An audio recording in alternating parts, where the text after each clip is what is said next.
केंद्रीय बजट 2026-27 के को लेकर सीएम धामी प्रेस कॉन्फ्रेंस कर रहे हैं। वो क्या कुछ कह रहे हैं वो सुनिए।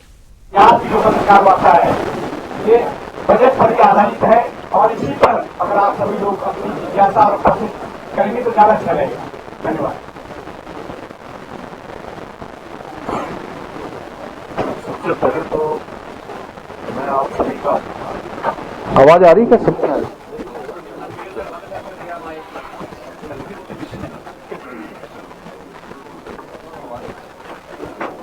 मैं आप सभी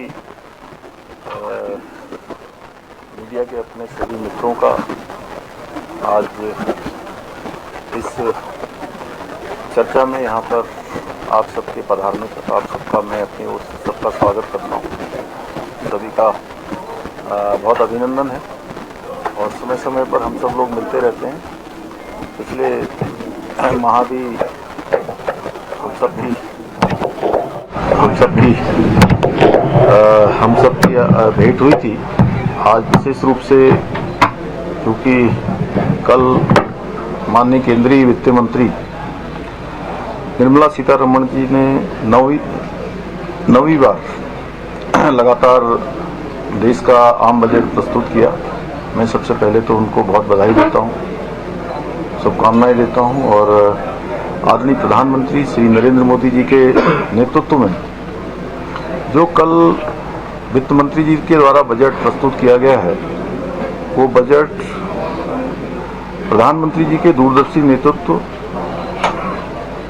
और 2026-27 का ये बजट भारत की आत्मा निर्भरता, आत्मविश्वास और विकसित भारत के संकल्प को पूरा करने वाला बजट है।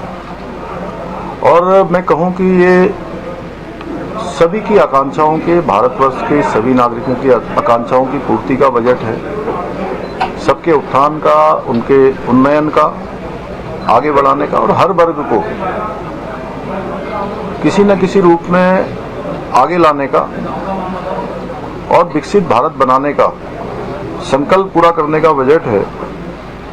और ये बजट भारत के भविष्य को 3 मजबूत स्तंभों में स्थापित करता है कि भारत आर्थिक रूप से मजबूत बने। भारत दुनिया की जहां चौथी अर्थव्यवस्था अभी बन चुका है, आने वाले समय में भारत दुनिया की 3 प्रमुख आर्थिक महाशक्ति के रूप में स्थापित हो, सामाजिक रूप से संतुलन स्थापित हो, हर वर्ग के विकास का प्रावधान हो और साथ में जो आज विश्व ग्लोबल वार्मिंग जैसी अनेक समस्याओं से जूझ रहा है। हम सब जानते हैं कि लगातार जो ग्लोबल वार्मिंग हो रही है उसके कारण से मौसम में भी कई प्रकार का परिवर्तन देखने को हम सबको मिलता है। जिस समय वर्षा काल के समय में कई बार वर्षा नहीं होती है और होती है तो अत्यधिक हो जाती है। जैसे इस वर्ष हमने देखा कि हमारे यहाँ जो बर्फ पड़ने का समय था उस समय हिमपात नहीं हुआ, कुछ रुकने के बाद हुआ है।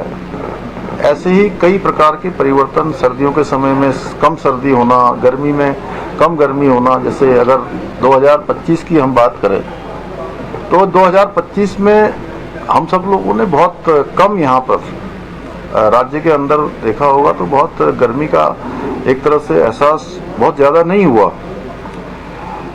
इस प्रकार से जो पर्यावरण स्थिरता है उस वह भी रहे, विकास के साथ साथ इकोलॉजी बनी रहे, इकोलॉजी के साथ इकोनॉमी भी बढ़े। इसका प्रावधान इस बजट में किया गया है जो ये स्पष्ट करता है कि यह बजट विकसित भारत के विजन का बजट है।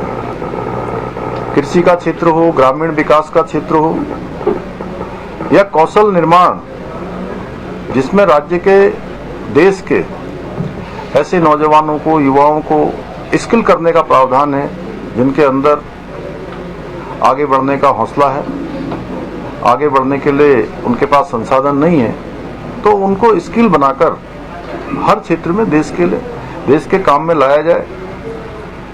और विकास का लाभ केवल शहरी क्षेत्रों तक सीमित न रहे, कुछ क्षेत्रों तक सीमित न रहे। विकास हर क्षेत्र में पहुंचे, गांव से लेकर सीमांत क्षेत्रों तक हमारे जो। तो फिलहाल अपना उत्तराखंड में इतना ही। देश दुनिया की तमाम खबरों के लिए आप देखते रहिए सुदर्शन न्यूज। जय हिंद।